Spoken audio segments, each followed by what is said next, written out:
Welcome to FasCat Podcast. Today, I'll be your host in place of Frank. My name is Lacey. I am FasCat's community manager, dietitian, and I'm also a cycling coach. With us in the house today, we have coaches Christian, Allie, and Jake, and they're here to help us answer 30 additional questions that we did not get to last week in our Ask FasCat number 19. We really want to make sure that everybody's questions get answered, so we thought we should bring on the crew. So welcome, coaches. Hey. Thanks for having us. Hi. Hi, everybody. Of course, I bet you our FasCats are going to be excited to hear from y'all. So without further ado, we're just going to jump in since we ran out of time last time. We don't want to do the same this time around. So let's get going. Number one comes from Ahmad Zuhri. He posted in our forum. He's a training plan athlete. And I believe he's coached by you, right, Coach Jake? Yes, he is. Yes. Ahmad asks, what are your thoughts on athletes using heart rate for zone 2? I know power is king, but when riding alone, I find zone 2 slightly tedious and boring. Yes, I think many of us do that as well, especially if you're riding indoors. So we like to be all stimulated. So like people tend to do Zwift races on zone 2 days, which you shouldn't be doing because it's too intense. So back to your question, yes, you can use heart rate as your guide. This way you're not staring at your power meter. On your power meter or on your Garmin or Wahoo, one thing you can do is have your average power displayed, your norm power displayed. So you can just kind of watch along to make sure you're following within those parameters of your zone 2, your average is in there. Another thing I like to watch is my TSS. So zone 2 ride 40 to 50 TSS per hour. So as long as I'm averaging that, 25 per half hour, same thing, like that kind of watch that instead of just staring at your power unit. Usually try to pick different routes. If you do it the same route, do something backward. Enjoy the scenery, try to ride with friends. Those are a couple things you can do. Yeah, it's a little harder, but just go out there and try to make those the fun rides. Those are the easy ones, the ones you can kick back, look around, enjoy the scenery. And again, you don't have to stare at your power. It doesn't have to be perfect, doesn't have to be steady, but like take it easy on the hills, shift into easy gears, and just enjoy the ride. Stay in your little ring. Yes. And go to the cafe. I show up to rides and people are already in the big rings, like pulling their bike off the cars. Like, what are you doing? What are you doing? Allie said, go to a cafe, make a coffee stop. I agree. Those are the best. Yeah. All right. Moving on to number 2. This one comes from Patrick Morrissey, and he's been using our plans to prepare for Lead Boat this year. And if you're not familiar with what Lead Boat is, that is doing the Leadville 100 mountain bike race, followed by doing Steamboat Gravel the next day. Coach Isaiah is planning to do this as well, and it is no easy feat. And he asks, what suggestions do you have for an empty nester who's about to have a lot of free time? I will be racing Lead Boat next weekend, and after that, I would love to capitalize on the fitness gains I have achieved from FTFPing all season while still having fun with my training. Well, Patrick, I'm pretty sure you're a cyclocrosser, you're interested in cyclocross, so I would recommend taking a week off the bike to recover both mentally and physically from that big of a race. It's going to be a huge effort. You're going to have a lot of fatigue. So just chill out for a week, get excited to get back on the bike, and then jump into our cyclocross plans. You can do our 6 weeks till cyclocross, followed by our cyclocross intervals, and then the cyclocross race and recover. You only need to do like 3 to 4 weeks of each of those plans. I know you're probably gonna be a little bit tight on time just because you're transitioning later in the season. Most people have started early August. So yeah, you'll be a little bit behind. Just do 3 or 4 weeks. Those are gonna have key skills and drills that will really help you with cyclocross. But yeah, just go out there, have fun with it. Those plans too will have like long TSS rides or group rides on the weekend. So use those to go have fun with your friends, ride the mountain bike, ride the gravel bike, and just keep it fun until next season rolls around. You got to focus in on your training again. Do you coaches have any input? I think that's an awesome answer. And I think cyclocross with either gravel racing or mountain bike racing always works awesome in the off season. Yeah, really keeps like their handling skills fine-tuned, because a lot of times you get into the off season and you just start doing base and you're not doing anything really technical, and so something that really keeps you on edge, or not on edge, on point during the off season, I think will really benefit his training. Obviously he does big things, so I think he'll like the challenge of doing something new. All right, moving on to number 3. This one comes from Paul Knowles. He is coached by Coach Jake, and he asks, are all watts created equal? Do I get the same benefit from performing sweet spot intervals indoors using erg mode at a natural cadence as I do performing them outdoors on steep roads that require me to hold a cadence in the 60s or 70s? Moreover, if my goal is a multi-day event with lots of climbing, should I be doing all my training at that lower cadence that I'll likely experience on those long climbs, even if it means that I can't complete the intervals as prescribed? All right, Paul. So that's a good question. Lots of stuff in there. So first of all, technically power is power because it takes the same amount of energy to do a watt as anywhere, but in reality, it is, different to do climbing power, time indoor, or power in the trainer, or power, in a TT bike. So like a lot of people can't do the same power on a TT bike because the position is a little different. Ideally, you try to work that position to get better so you can get closer to what you do on your road bike. But so in indoors, like a lot of times we see athletes do about 5% less power off their threshold because most of that's due to heat. So you're losing a lot of energy through heat loss. So you just can't do the same power indoors. And about doing more power, you said you'd be able to do more power indoors. I was kind of actually looking back at your data. It looks like you're pretty even. Your highest 20-minute power was your Flagstaff effort you did recently. So maybe a little more motivation on where you do intervals outdoors. And also one thing for me, I've noticed with power averages, like indoors, you're going to have like no time at 0. So you're going to stay on the power. You're in erg mode. It's going to average the same. But if you're going to like be outdoors, you got intersections, stop signs, traffic, corners. Every time you hit 0, that average is taking that 1 second 0 and average it into the whole interval. So your averages might come lower while you're doing the same watts. You think you're doing the same watts, you see the same numbers, but you get those little zeros, which makes the average lower compared to outdoors and indoors. As for cadence, so a lower cadence, you're gonna definitely work your muscles more, fatigue the muscles quicker. It's gonna make it harder to do 275 watts at 75 RPM compared to 90 RPM. There's just muscular endurance factor there. So I would, what we need to do is either check your gearing so you can have easier gears on the climbs. And so you can spin a little easier, get bigger gears. They make big cassettes now, small chain rings, compact chain rings. So you can practice with that. The other thing is just, go outside and, you like to climb Flagstaff. So repeat Flagstaff before your big event. Practice doing the whatever 80 RPM, 75 RPM. And again, you can do that indoors as well. Like it's basically, you just want to stimulate your rides as much as possible. So that's what you want to do. That was really good answer, Coach Jake. That's why you have coaches, because there's so much data to look at and things that impact it. I can relate to Paul, and also kudos to Jake about mentioning the cassette, because that is huge. I was riding like a 1x on gravel with like a 34 in the back or something, and I tried to do a 100-mile ride. My legs went kaput because my cadence was so low. So having that extra gearing will definitely help you to not fatigue your muscles too much in those big events. Yeah, when I was training during my pro career, I lived a lot of the time in Boulder or Salt Lake City, and mid compacts came in handy. There's a lot of climbing there. Yes. So yes, Coach Jake is right.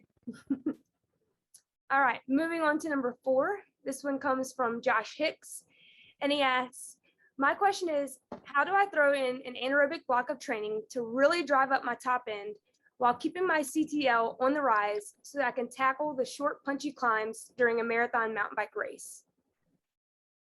Yeah, that's a good question, Josh. So what I would really say is that for something like a marathon mountain bike race, a little bit of anaerobic training goes a long way. It's the kind of event where the aerobic system is what's really important. And even if the race has a lot of short, punchy climbs, it's really getting over the climbs without blowing up and then recovering in between them that's going to make a difference to your time at the end of a race. So I don't think I would advise you to do a huge block of really anaerobic focused training, because you're going to lose CTL. You're not going to maximize your threshold. You're not going to maximize your endurance. So what I would do is I would just advise adding in 1 day a week of high intensity intervals on a day where you're fresh, the day after a rest day, because that's going to be the day where you're going to be able to really hit the numbers on that type of workout. And then the rest of the week, you can stick to, sweet spot, threshold, endurance rides, keep your CTL on an upward trajectory. And this shouldn't really, disrupt your CTL ramp rate or your ability to get in that endurance work, but it'll give you a little bit of extra snap and a little bit of power over those climbs. Yeah, I totally agree with that. As a marathon mountain bike racer, that's kind of like my thing. And I also would say you have to like play to your strengths. So like for me, like anaerobic isn't something like I've ever been really good at. So I've really focused in on my descending skills so that I can really recover, but also be super fast in descents and make up for that time that I may lose on the climbs. But yeah, you don't, like Christian's saying, you don't want to blow yourself up on the climbs, because the biggest thing is just having that aerobic fitness. And yeah, if you're doing multiple VO2 sessions a week, like you're not gonna be able to do the hours that you need to build that aerobic fitness. So, all right, moving on to number 5. This one comes from Rusty Bridges, and he asks, what are some good on the bike nutrition ideas for someone with gastric issues? I typically have a hard time with some of these artificial flavored gels, so I always end up hitting the wall on longer rides because I'm not eating. Rusty, sorry about your issues. That's not fun. For me, I tried to stick to real foods. I like to ride with bananas, dates, and figs, and even maple syrup packets because they're just natural. Sometimes I throw nuts in just for the fullness feeling, but not a lot because we want carbs to burn quick sugar. Lacey also helped me with this answer because she's the macro pro, and she threw in here, real food is awesome, especially for long endurance rides, but for harder efforts such as marathon races, the real food is going to be tough to eat without stopping, and will be hard to digest since your body is diverting blood flow away from your gut into your working muscles. And gut rot may be the only thing worse than a bonk. Oh yeah, that is not fun. I've been there. So for hard efforts, test out using one of GU's refillable energy flasks and filling it with maple syrup. GU also makes a gel called Tastefully Nude that doesn't have any natural or artificial flavors in it that may work. If you're a fan of drink mixes, try making your own. Last thing to point out is that you have to practice your nutrition on long rides. You will not tolerate a high carb consumption on the bike right out of the gate. Start small, say 30 grams per hour, build yourself up to 60 to 75 grams per hour. In addition to that, be sure to drink 3 to 4 swigs of water with your gels or chews just to help it get down. The reason for that is, like I said, to drink enough water so your stomach will not be empty, which means carbs will sit in your stomach and not make it its way into your bloodstream and ultimately your muscles that need it. Lacey's the pro. I should have had her read that, but that's right. Basically, if you don't have enough water in your stomach, like your stomach has to open to let food from your stomach go into your intestines, and that's how it enters your bloodstream. So if you're eating carbs without any water, it's just going to sit there. And then if you try to later on like chug a lot of water to like make up for it, then you get that like sloshy stomach feeling, and then it usually turns into the gut rot not long after that. So that's your sign. If you feel that, you probably should back off. That way your body can bring blood flow back to your stomach and try to like resolve the issue. Because if you keep putting food in your mouth at that point, you're just making it worse. So really start early, eat often, drink some water, and that's the winning formula. But you have to practice it on your simulation rides. Make sure you're practicing your nutrition just like you would on race day. And that'll give you both the gut tolerance, but also like the mental, like knowing mentally that you're prepared and that it's, you don't have to worry about it. Because there's enough things to worry about on race day. All right, moving on to number 6. This one comes from Jesse Simon. I don't even know how to pronounce that. He submitted this question via email, and he says, what mental strategy do you or other athletes use during interval training to keep pushing the pace besides just listening to music? I'll jump in and give my answer. I'd love to hear from the other coaches because it varies from athlete to athlete. Me, I love to do calculations. So Jake was talking about TSS earlier. Sometimes I'll be pushing a pace and I'm like, I start to calculate in my head, like if I kept pushing this pace, how much TSS would I have in an hour? Or like, how long would it take me to finish this segment? And speaking of segments, I love Strava, and not necessarily for like getting on leaderboards or anything like that, but Strava has like a board where it shows you your progress on a segment. So it's really cool. Like I'll pick a segment at the beginning of the year and I'll use that for a lot of my VO2. Like I have a couple of them, one for like 5 minute, one for 10 minute, 20 minute, and being able to see that chart throughout the year to visually see myself getting faster. Of course, headwinds might play a little bit of a role, but you can definitely see the trend regardless over the course of the year. And then one other thing I do when I get really kooky is I start thinking of like alliterations in my head to use as a Strava title. And like one of the last ones I came up with was on a ride and I was just having a rough time. So I came up with sketchy on the switchback, squirrely on the single track. So it really, like, it makes your brain, like, it totally diverts thoughts away from how bad your legs hurt. So what about you, coaches? What do y'all think about when you're doing intervals? I think about after this one, I have 5 more to go. Yeah, like I'm a fourth of the way through. One down. Yeah, good job. Pat yourself on the back. High five. Yeah. 4 by 10 intervals.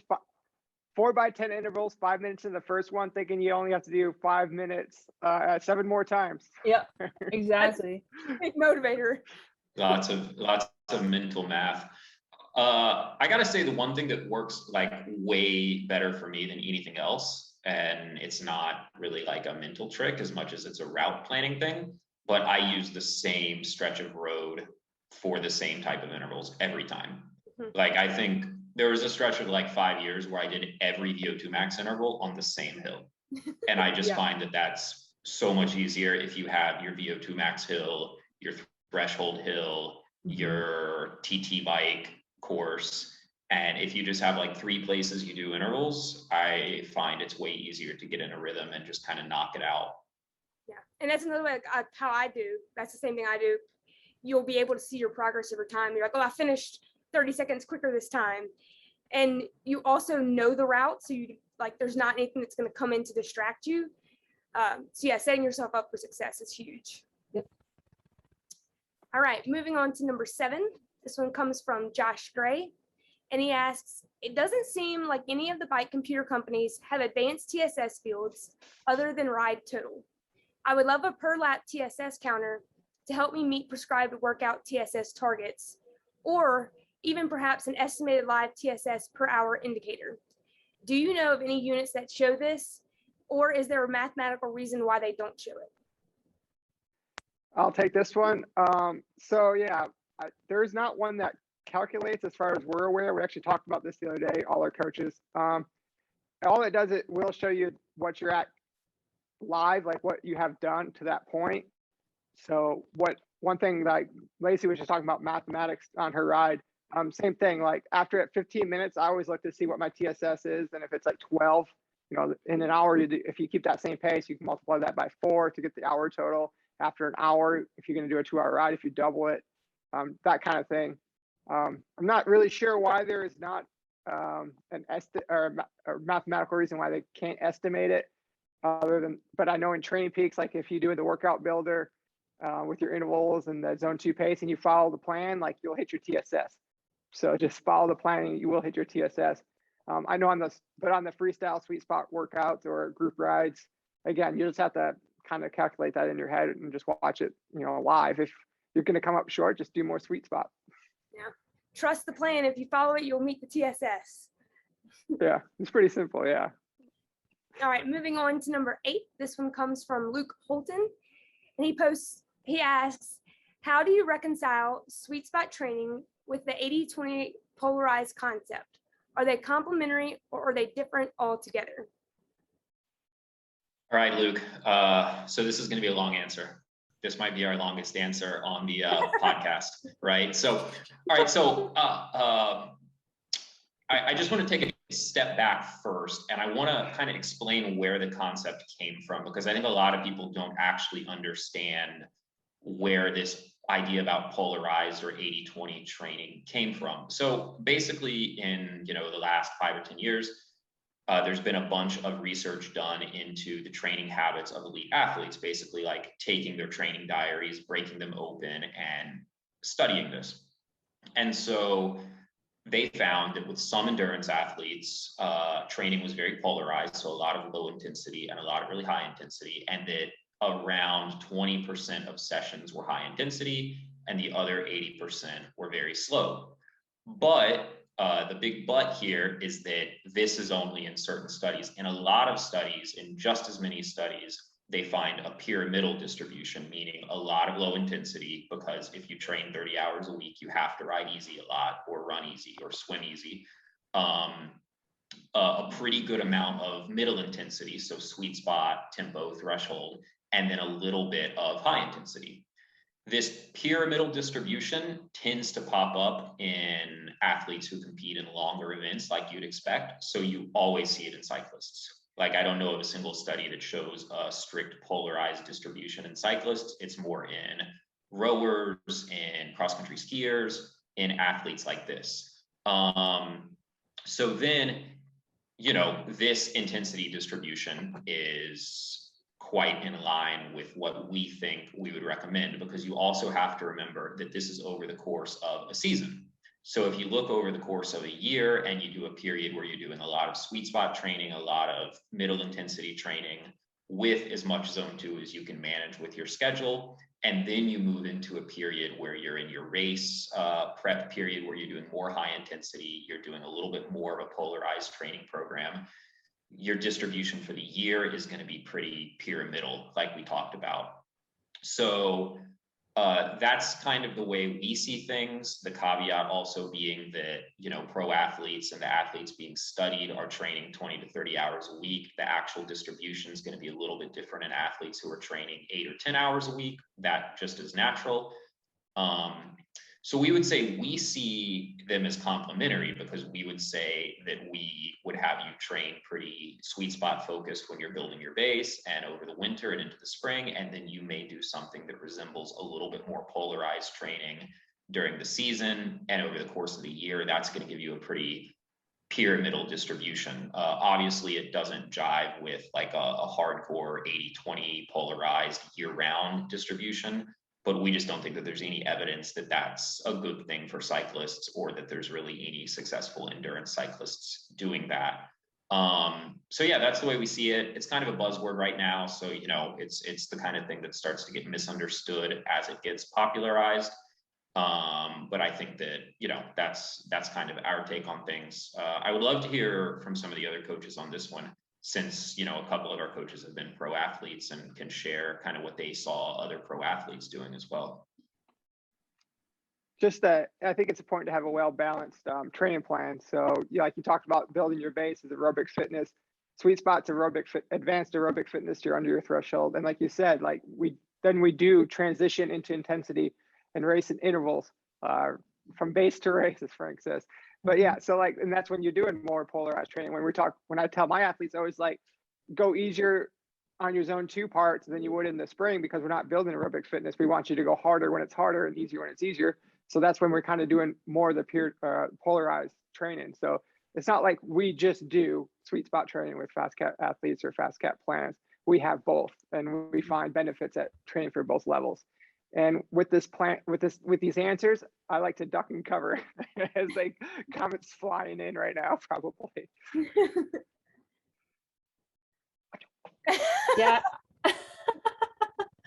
I agree with both Christian and Jake. When I was racing, it was the structure from base to race. So just endurance, tempo, and then around race time, it was a couple intensity days, and then there's a lot of easy recovery or zone 2 or even off days, which I should have taken more advantage of.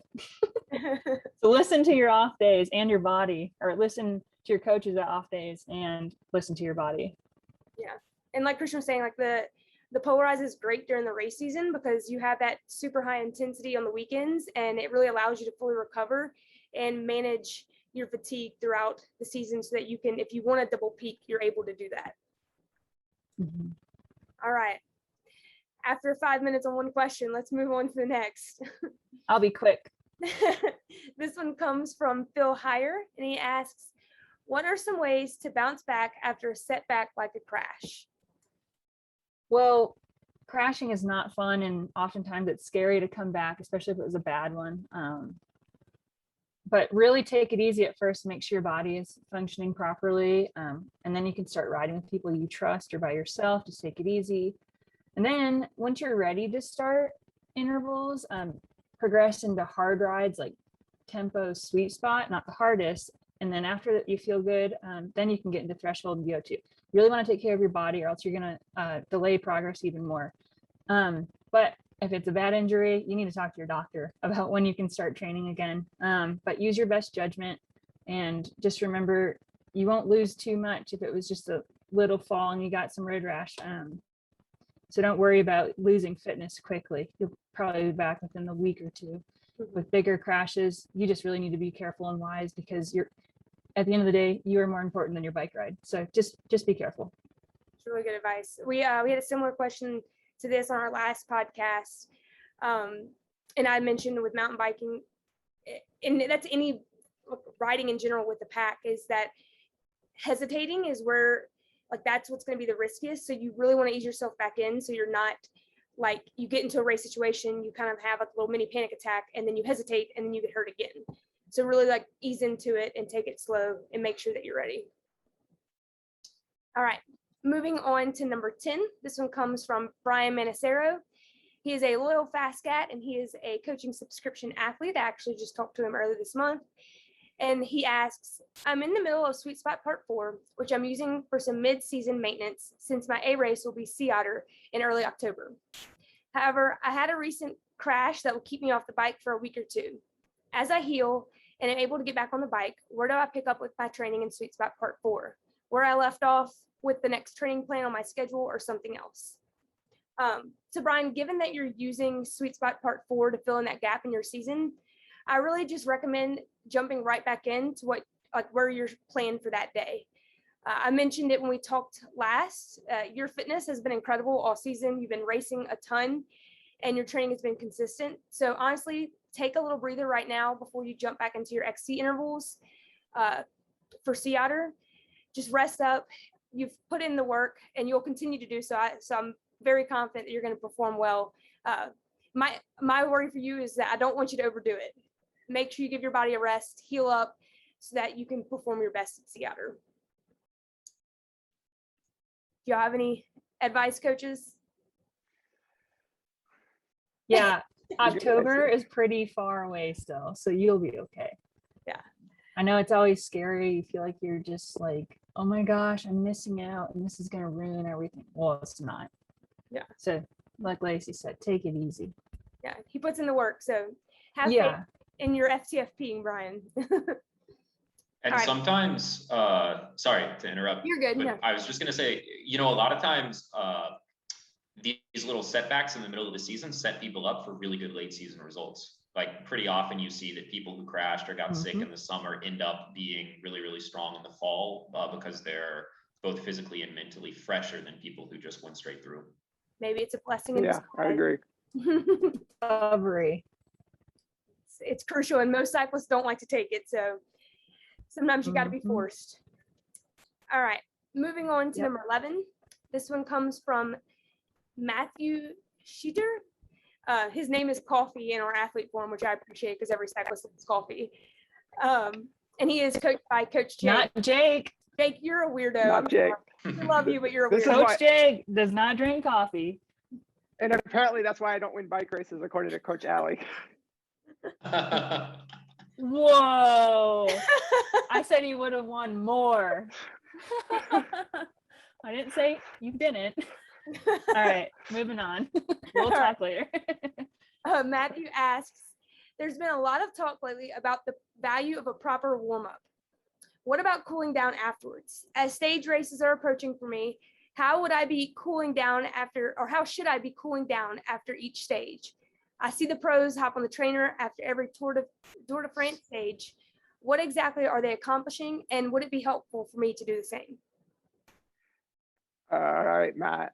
So like, I think when you watch guys in the tour, especially the winners, what's the first thing you notice is they're off their bike like 10 meters after the finish line. Like they throw their bike, this one year takes it, they're exhausted. They just went as hard as they could. They have podiums. So yeah, what they're trying to do is flush their legs out, clear out the lactic acid and all the junk out of their legs.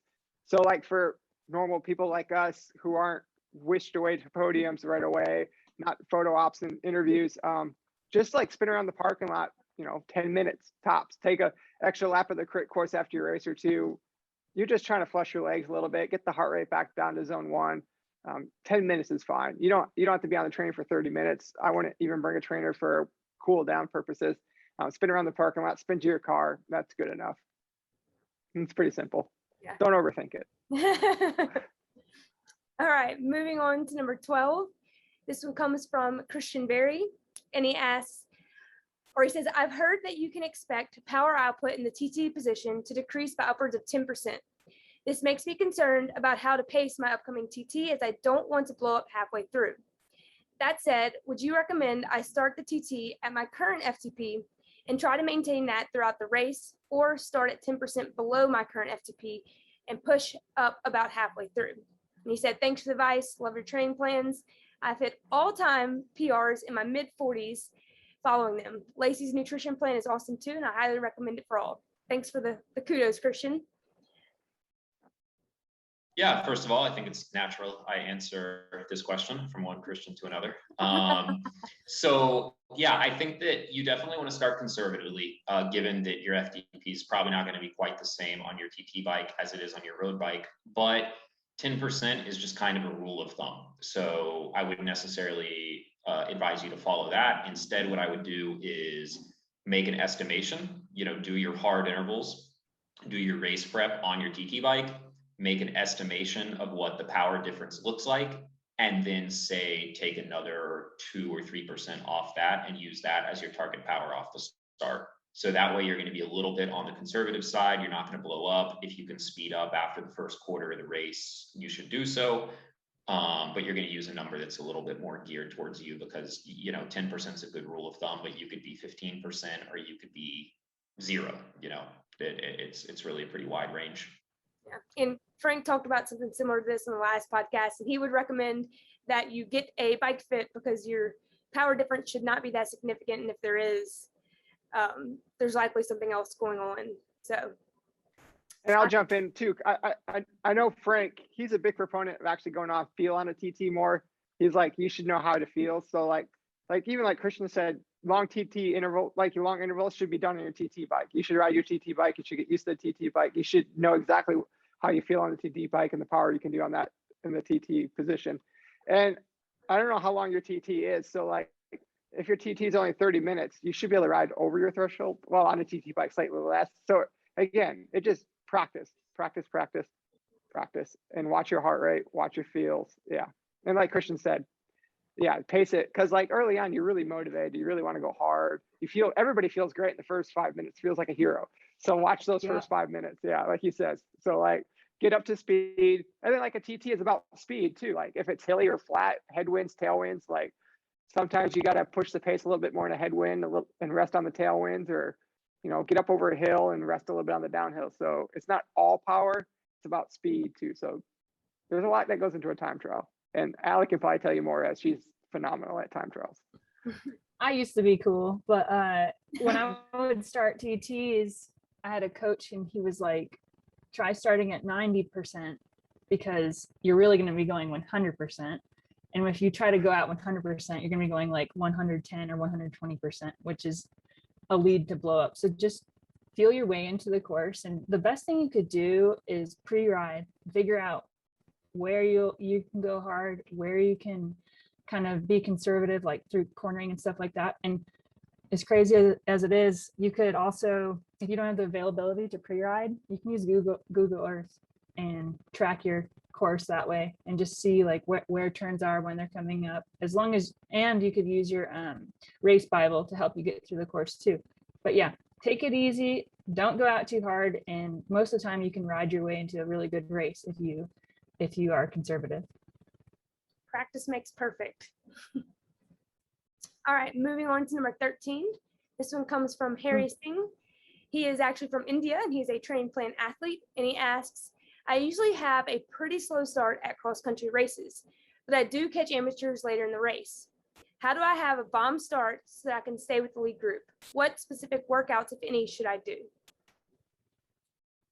Yeah, Harry, this is a great question because I have a lot of athletes who ask this too, like for gravel and mountain biking, but like you want to have a really hot warm up and go to the line hot. So for example, we have specific workouts for this exact question. I'll give you a workout for free, even though you are a training plan athlete.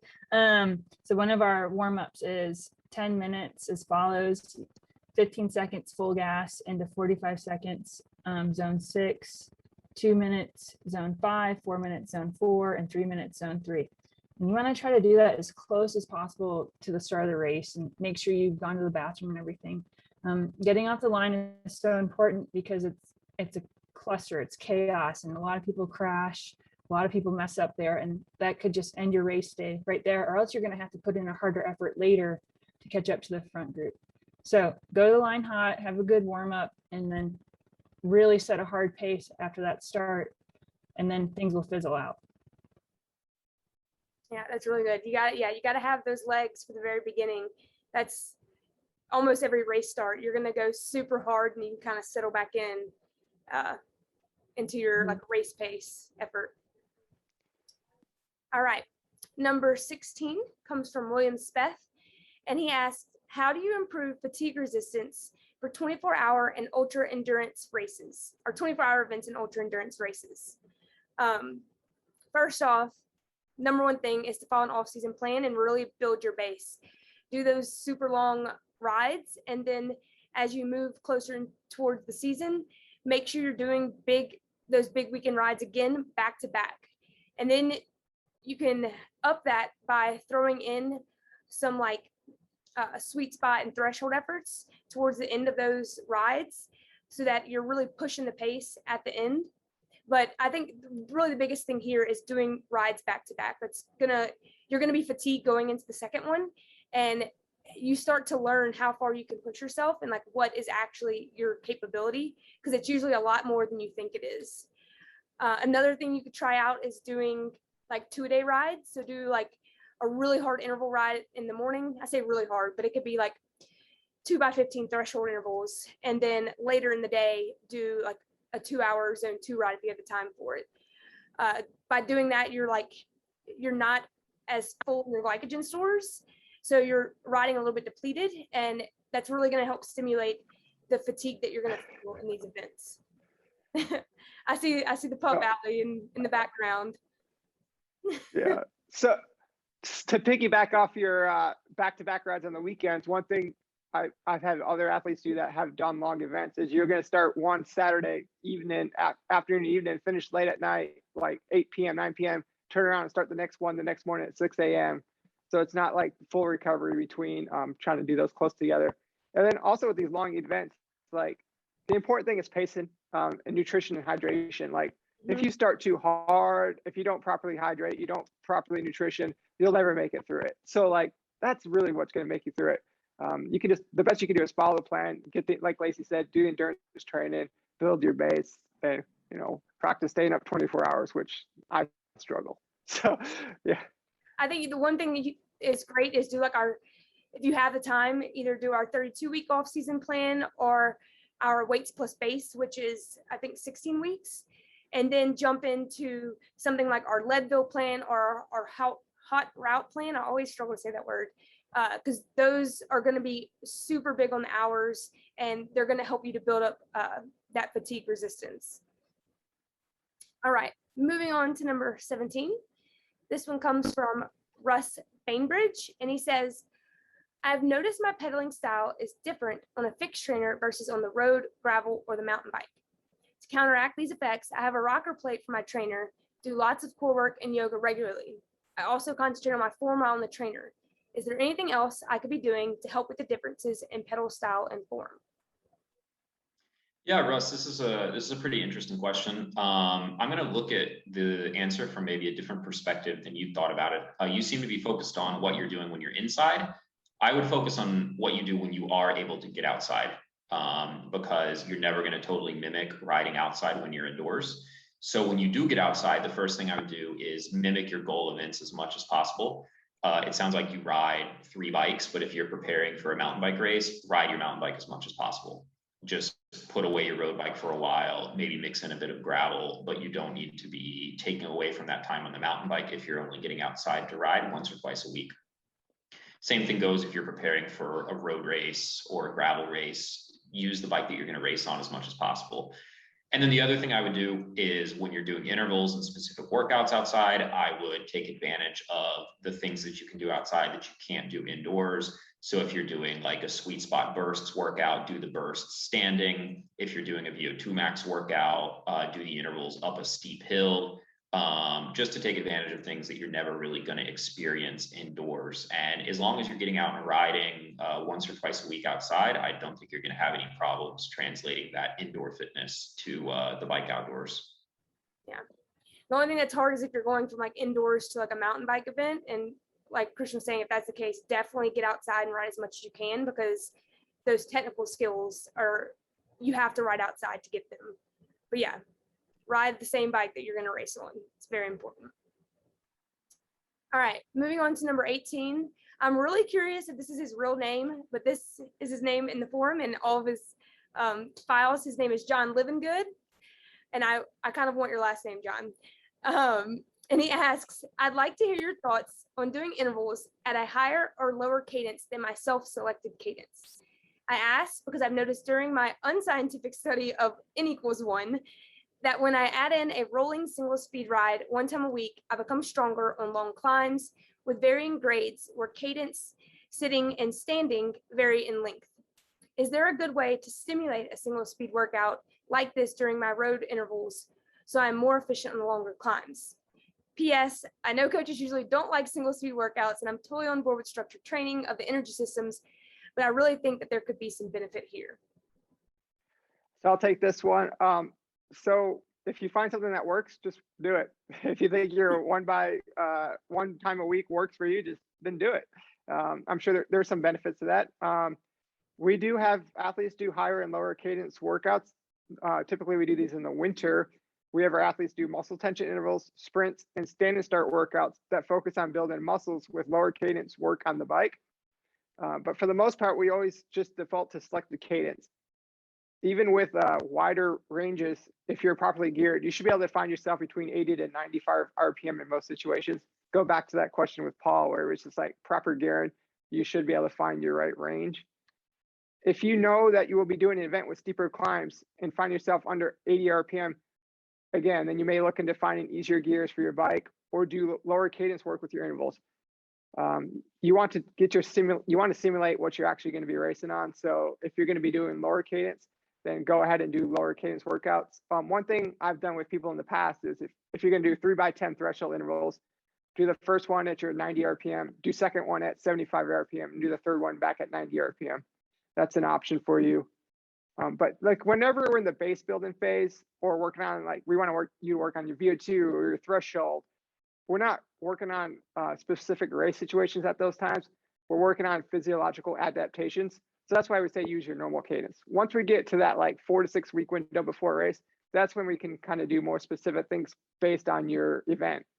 And as far as your single speed workouts, I know back in the day when I started riding, the big thing was riding your fixed geared bike outdoors through the winter. It's kind of crazy, actually. Some people did it without brakes, and on an open road. But yeah, same thing. I have people when they do muscle tension intervals. I do freestyle muscle tension intervals. We tell them to put in a 53-15 and leave it there for an hour. So yeah, I think there's some benefits to that. And again, that's more of like an off-season kind of thing. But yeah, I guess I hope that answers your question. Definitely a long answer because it also varies upon the athlete. But yeah, again, get those gears. You need the gears. Set the gears, yeah, and simulate what you'll be racing. So yeah. All right, moving on to number 19. This one comes from Josh Gray, and he asks, I find that by following the sweet spot plan that I can easily meet the prescribed TSS on my weekday workouts But on the longer, unstructured ones of 3 hours or more, I can't hit the target TSS in the time allocated. What advice do you have for going about this? Should I retest and verify my FTP is right, follow some structured intervals, or maybe add in some strength training? Your best bet is to throw in intervals for these long rides that have a certain TSS. When I would do TSS rides, I'd do like 4 or 5 by 25 minutes of sweet spot. And then I'd do like 2 by 10 threshold, and then a few VO2s, and the rest of it would be just endurance. And if I could see that my TSS was going to be over, then I'd call it good. And if I knew it was going to be under, I'd try to figure out where I could throw in another interval if I had the energy, or I would just stick to steady zone 2 until I hit it. There's no need to retest, and I don't think you should do that just for that sake, since you are hitting your TSS during the week. And as far as adding strength training back in to make this goal, I wouldn't do that either. Strength is for a certain time of the year, so just try to throw in more intervals during your TSS rides. Yeah, Coach Allie's right. Don't just try to ride at 82% of your FTP for 3 hours. Throw in those higher 90 to 95% intervals of 10 to 15 to 20 minutes long throughout your ride. You'll get it pretty fast.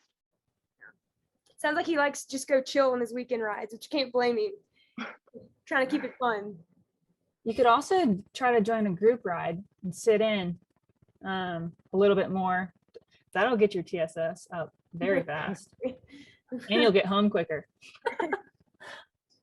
All right, moving on to number 20. This one comes from Todd Huber, and he asks, how do you coaches look so good and ride so fast? Seriously though, some mornings it's just hard to know what the sensations are telling me. Am I groggy because it's 5 a.m. and will I crush the workout, or am I actually completely exhausted and will be non-productive that day? Do you find any metrics like HRV useful to determine when an athlete should just HTFU, which if you don't know what that means, Google it, and FTFP, or instead adjust the plan to make it easier that day?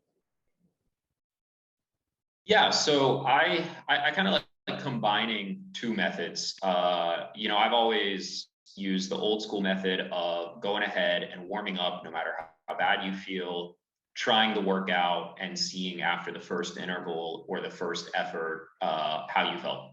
And if you just literally can't do the first interval, or it feels way too hard, back the workout, do some endurance, or even just cool down and rest so that the next day you can hit your numbers and hit your workout. Now, with things like HRV, we can be a little bit more proactive. If you feel terrible and your HRV is just telling you that you're totally exhausted, I might advise you to go ahead and skip that workout, rest, and see how you feel the next day. But I still only really advise that if your HRV numbers are really bad and you feel terrible. If it's only one of the two, or if your HRV numbers are just so, go ahead and stick with that old school method, because I see a lot of people who are using HRV psych themselves out of doing workouts on days where probably they could get in a productive training session if they just warmed up and saw how they felt after 20 minutes. I totally agree. I've used Whoop in the past. I'm not currently using it, but it was accurate a lot of the times. But I can recall one day, I kid you not, my recovery was 1%. And I went out and did backcountry skiing that day, and I felt the best I'd felt in like 2 weeks. So sometimes you do 2 big days back to back and you wind up feeling better the next day, even though you think that you shouldn't. So really, like Christian's saying, get out there and just start the ride and see how you feel. Allie and Jake, do y'all have any of y'all's athletes that are using the Whoop? Yeah, and my husband actually used it too. And I was just like, it's mental. So if you let a watch or something tell you how you feel all the time, then you might not know how you ever feel physically or mentally. So go out and try. Yeah, because mine would show up. I wore it for a while because I was coaching people with it, so I wanted to see what it was like, and I used it for myself. And days it would show up red would be days I felt the best, and days that were green I felt like crap. So like I was like, it didn't work for me. Maybe it works for some other people, but it was just, I mean, like if you have a well-built training plan and you listen to your body, you do your proper recovery, you get your sleep, it should all work out. Yeah, the sleep. I have a couple of athletes that use it, and having that sleep metric in there to see how like much recovery they got, because like that's where you're recovering, is while you're sleeping. And that's Yeah. why the big cat always says, like, if you're wanting to recover best, like, don't think about any of these other like fancy things like massage guns or a float tank. Like, the first thing you need to do is make sure you're sleeping well, and then making sure that your nutrition's on point. Yep. So yeah, listen to your body. They're cool. They might offer you a little bit of insight, but they might also not. So don't use that as like the steadfast answer to whether you should train that day or not. Mhm. All right, moving on to number 21. This one comes from Adam, and he says, most of my training is early in the morning before my family gets up. I like to know what is the best approach to eating and getting out the door when you don't have time to eat a carb-heavy meal.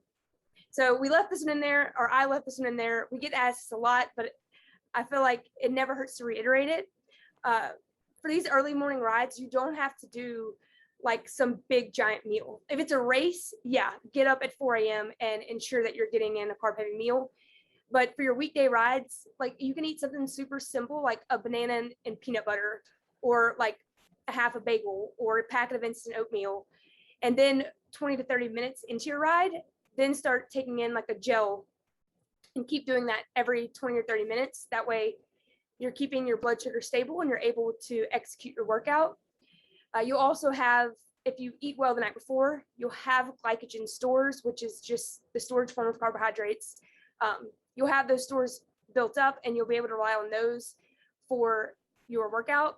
Your glycogen stores, you could go ham for an hour and a half, 2 hours, and it won't be until after that that you fully deplete them, if your glycogen stores are fully topped off.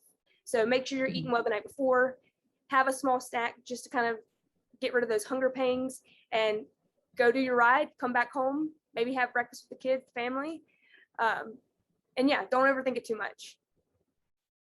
Do y'all coaches have any favorite snacks or things to eat before an early morning ride? Coffee.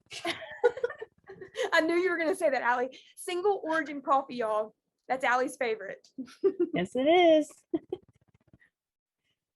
Peanut butter and jelly, or just instant oatmeal, like you said. Just some, if I have to go quick. And yeah, I don't. Yeah, like you said, what I ate the night before fuels me more than probably what I ate in the morning.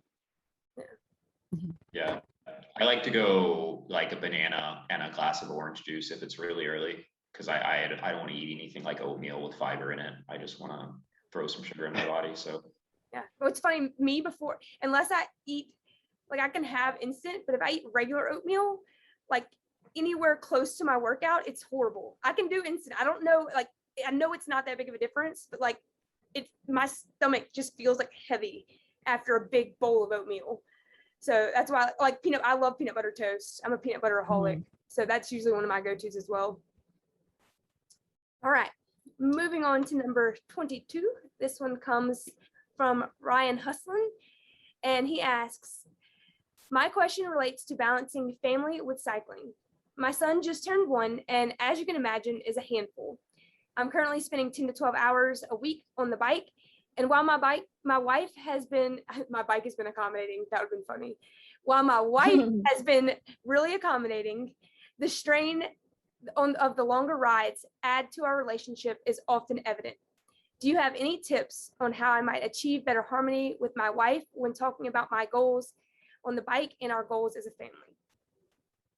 Yeah, this is a good question, because a lot of people have the same question and the same dilemma here.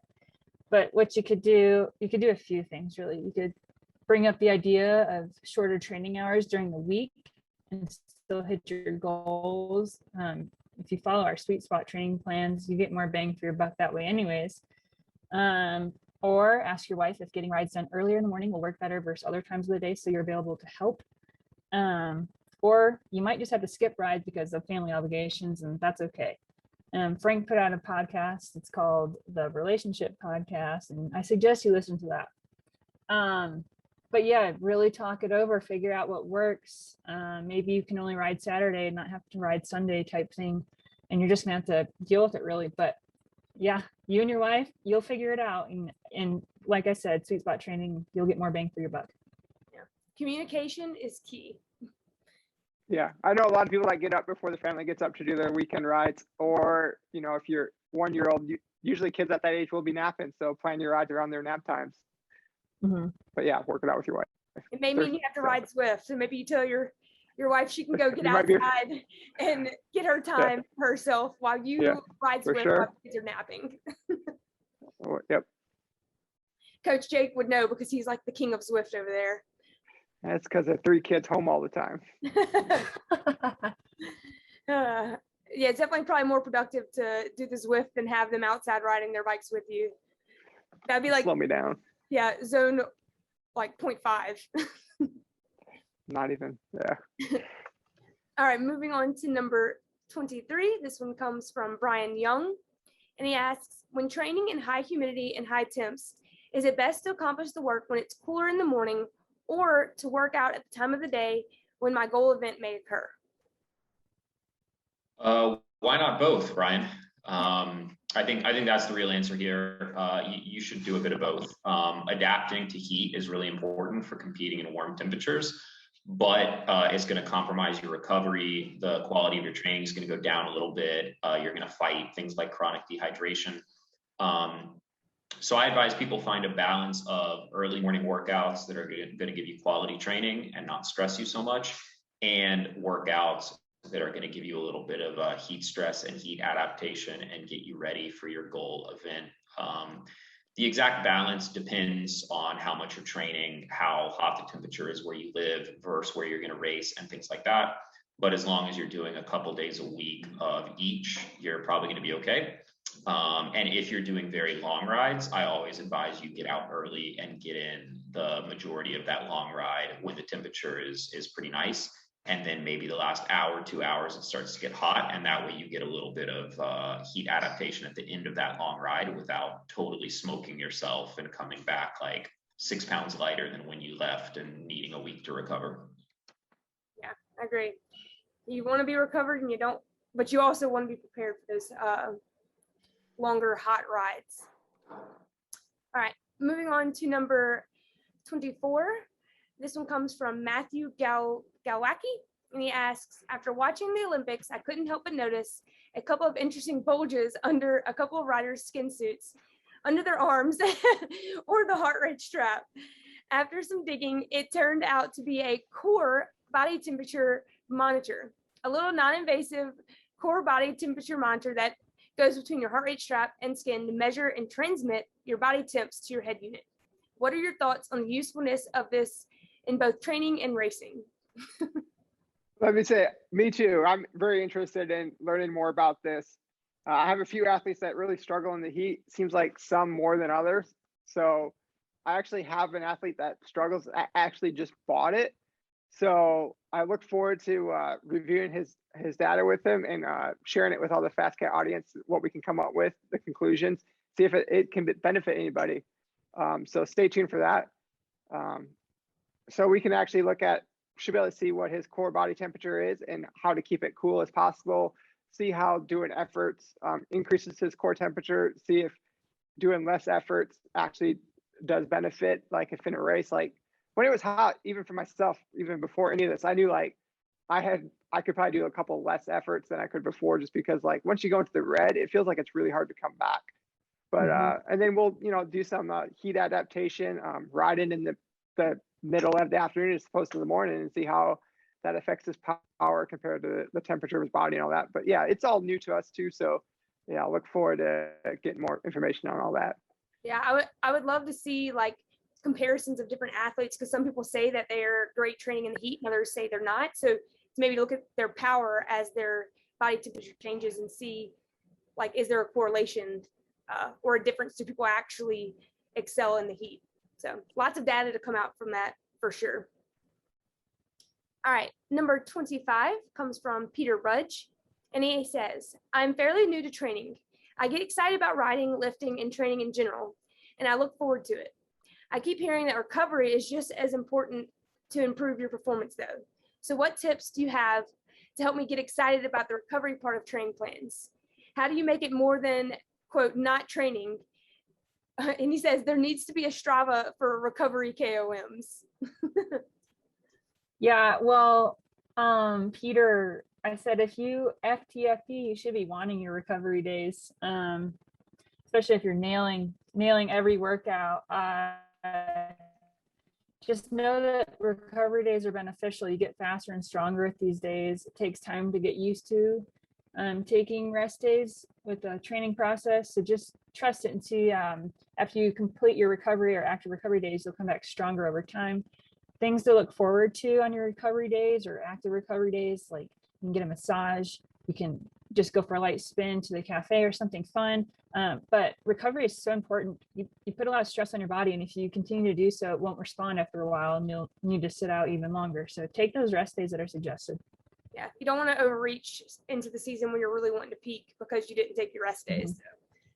So follow the plan, you will get faster.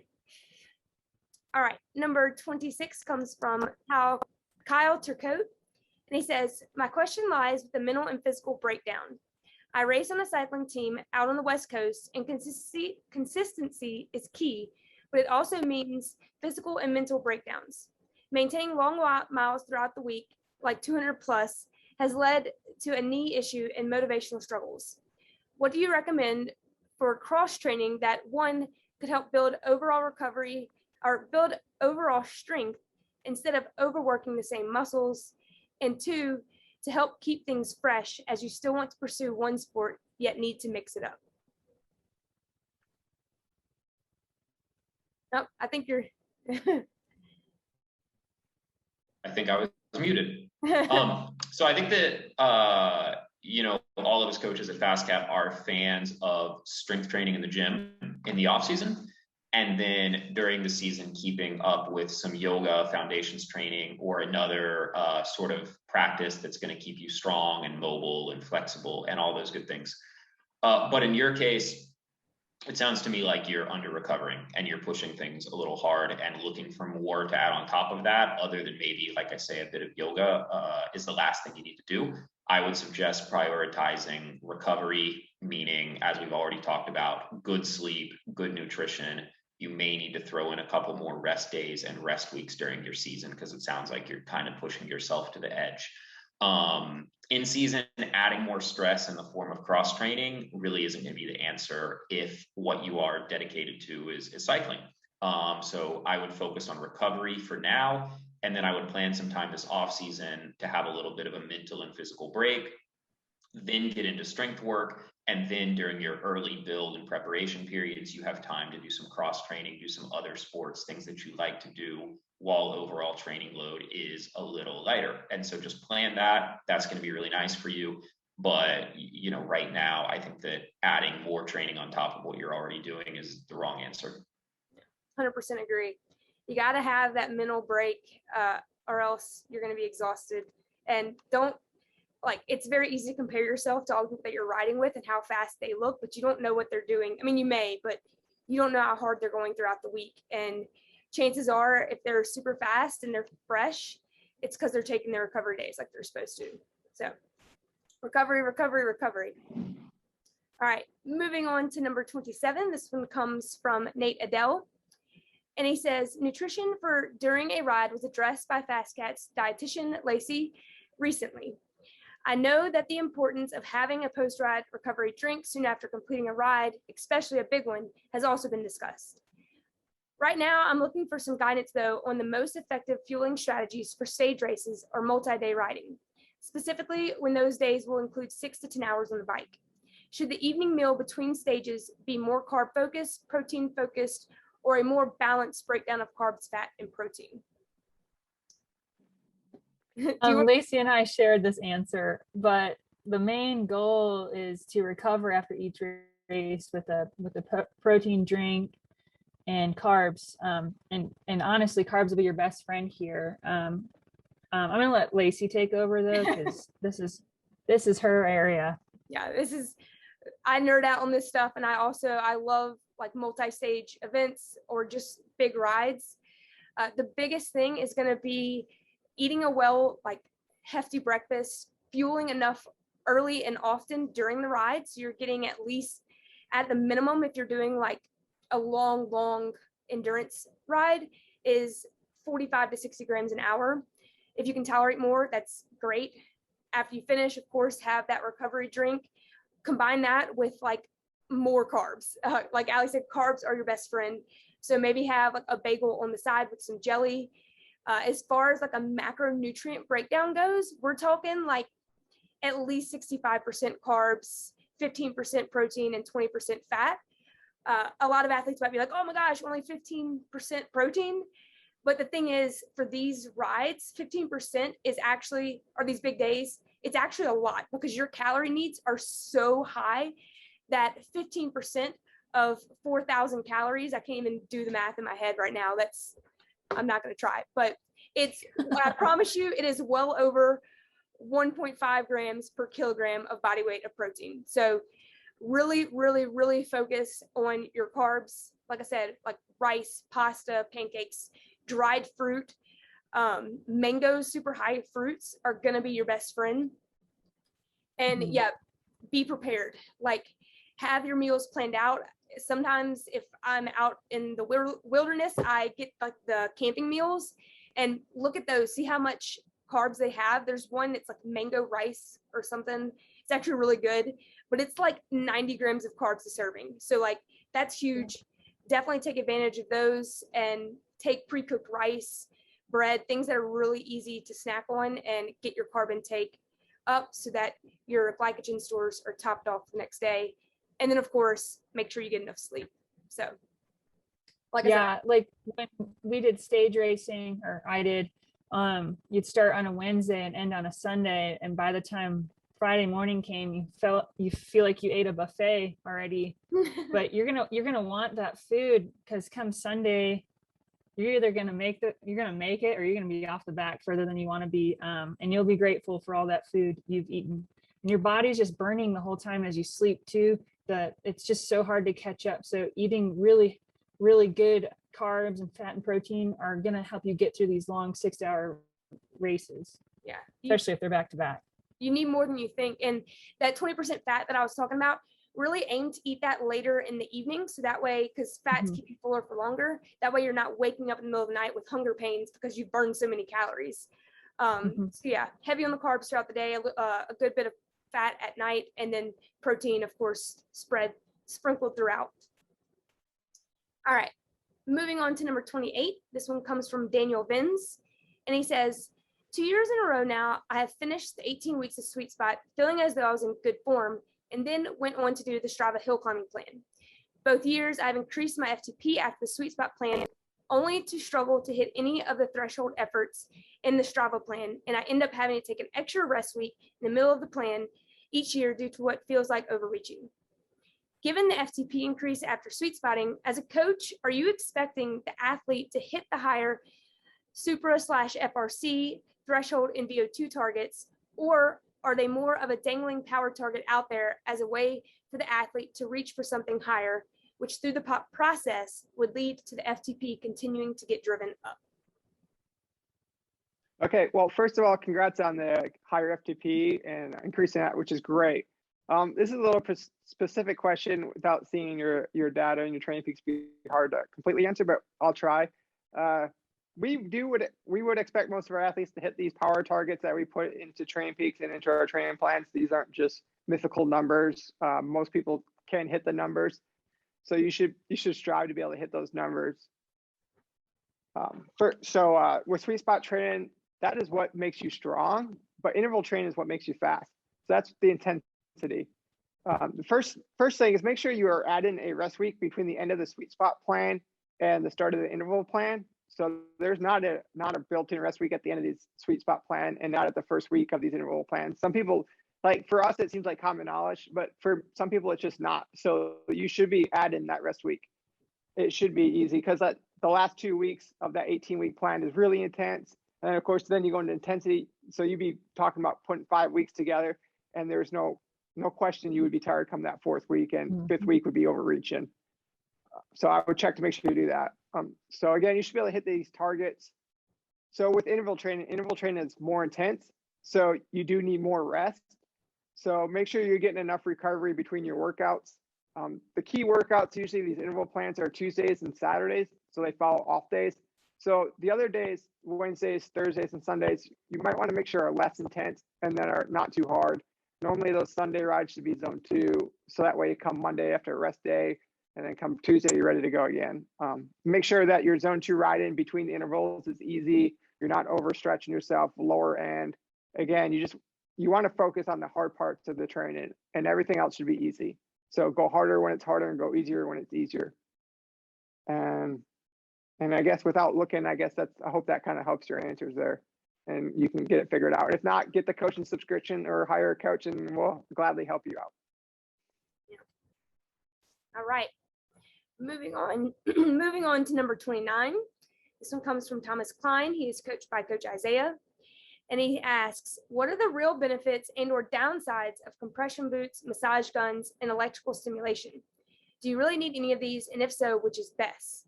Are there benefits to using them at different times, such as before or after rides or before bed? First, I don't think there is any downside to having any of these. Anything you can do to help aid in your recovery is, you should go for it if you can. So like, I don't think you need to have any of them, just like you don't need disc brakes, you don't need carbon bikes to ride a bike, but anything like that can help. You're gonna want it. So that's why people try to get these better things. I raced, 10 years without any of it and did just fine. And I have it now, and I don't think it makes me better, but I like to think it helps with the recovery. I can't really speak to which ones are the better. I've only used the Normatex, so I'll speak about those. I like to use those after every ride or in the evening in the bed. I don't think I've found a time that works better. Usually it's just like around my life. Like I can't have them on and have the kids running around wanting dinner, because then I can't just help them out with whatever they're doing or if they're fighting. So like I usually just do it before bed. So it just helps flush my legs like a massage. And the great benefit of those is that you can travel with them. They're in my closet, so by my bed, so I can easily use them every night. Unlike like a massage person to go and get a massage that you'd have to revolve around a set schedule of somebody else's. Like with the Normatex, like it's my schedule whenever I need to do them. If I need to do them right after a ride, I can. If I need to do them at night, I can do them at night. I can do them every day. I can do them every other day. So like having something that's right there is usually works best for me. And again, I can't speak of any of the other stuff because I've never really used any of the other stuff. Maybe some of the other coaches have. Yeah, I will say there's only one thing that I found to be bad timing before a big ride, and that's the massage guns. They're great, but if I use them too close to a big ride, they will make me sore. So I try to use those sparingly, usually on like a Sunday night when I have Monday as a rest day, or after I do Tuesday, Wednesday big, Thursday I'll use them after my ride so that I have that day in between that I'm not feeling like crap. I love the massage gun on my shoulders because like being in like the gravel bike position, really like I get tense. So if I have a big ride on Saturday and I do that on Friday, like it's not going to be good for me. So yeah, that's the only thing I've noticed. Do you coaches have anything? I would say, like my experience has been that compression boots are, in my opinion, the most useful. I've never found the electric stimulation to be very useful. And I think that massage guns are kind of a case by case basis. If you have something that tends to get really, really tight and you need that type of pressure to release it, they're great. If you don't, then you don't really need one. Yeah, and it's basically just repeating. The Normatex feel really good for a good flush of your legs, and I more so use the gun for like my neck area because crunching during bike rides. But yeah, whatever works best for you is the best route to go. And if yoga at night is one of your recovery methods, it might help you sleep better. So in turn will help your recovery. All right, last but not least, we have Dom Sharman, and he is a FasCat ambassador. And he says, recently I won a slot to race a Grand Fondo here in Japan. And apparently it's Japan's hardest Grand Fondo. And it's 160 kilometers long with 4,000 meters of climbing. So for anybody out there that's not really good at translating, that is 100 miles long with over 13,000 feet of climbing. That is much more than even like lead boat or these steamboat gravel, these really hard races that we do here in the US. But he says, with the pandemic and the fluid restart of normal life, I'm sure a lot of people are experiencing a situation in which races are suddenly now on and you're left with the decision of whether you're ready to race or not. My question is, with this being only 52 days away and experiencing a pretty sudden change of plans, what would be the best way to get ready for this race? A bonus question, if you were racing 160 kilometer course with 30 kilometers of potentially somewhat sketchy gravel and the remainder being unpaved, what tire width would you run? Do you think 28s would suffice? Okay, so first of all, I would suggest the Gran Fondo training plan, the FasCat Gran Fondo training plan. That's designed exactly for events like this. That would be perfect. Hopefully you're already in moderately decent shape because you've got a pretty big event coming up and you can go straight into that. You know, mentally, I think the most important thing right now is to just really embrace the training process and get into it right away, because you're in kind of a gray area where the race is not that far away, but yet you have enough time to get in good shape and really move the fitness needle. But if you wait very long at all, you're starting to get to the point where you're only like one training block before the race. If you wait 2 more weeks, then you've got 4 weeks to train. That's one training cycle. It's going to be really hard to build a lot of fitness in that time. So you got to just jump into it right away, get everything done that you need to create a good training environment for yourself, go buy a bunch of good food, go make sure you have ride food, make sure your bike is in good shape, and get straight into the training plan as quickly as you can.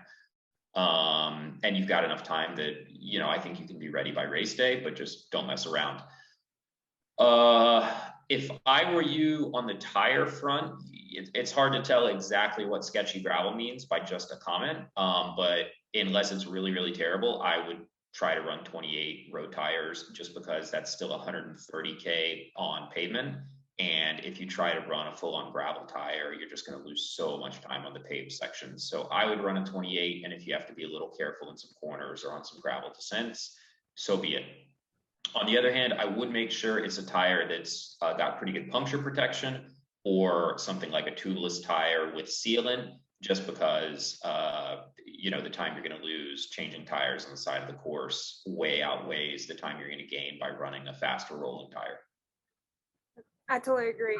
Go tubeless. It takes the worry out of having to stop and change your tube if you puncture. I will mention, I know Dom, he tags us a lot on Instagram, and we see you doing those big rides. You have that aerobic engine. Top it off with that Gran Fondo plan, like Christian said, and really go out there and have fun. I think you'll be ready for it. So don't think that you're unprepared. Have faith in yourself. So that's the last question. We really enjoyed having our other coaches here. We hope you did as well. And be on the lookout. We'll have another Ask a FasCat episode in the future where you can submit your questions to win something like last time we gave away the Normatex. But yeah, we enjoy y'all challenging us, making us think a little bit deeper, and really your questions help other athletes to get insight into their training. It may be something that they didn't think about, and will help them in the future. So thank y'all. And if you like the FasCat podcast, please share it with your friends, your bike shop friends, your teammates, and be sure to use the code 25podcast for 25% off your first training plan. Leave us a review on iTunes, because those are what keep us going. Us coaches, we love to hear them, and it motivates us. We read everyone, and we apply your feedback to our future episodes. So go to FasCat podcast and leave us a review. It only takes 10 to 20 seconds. And with that, we will see you guys in the next episode. Y'all have a good one. See ya.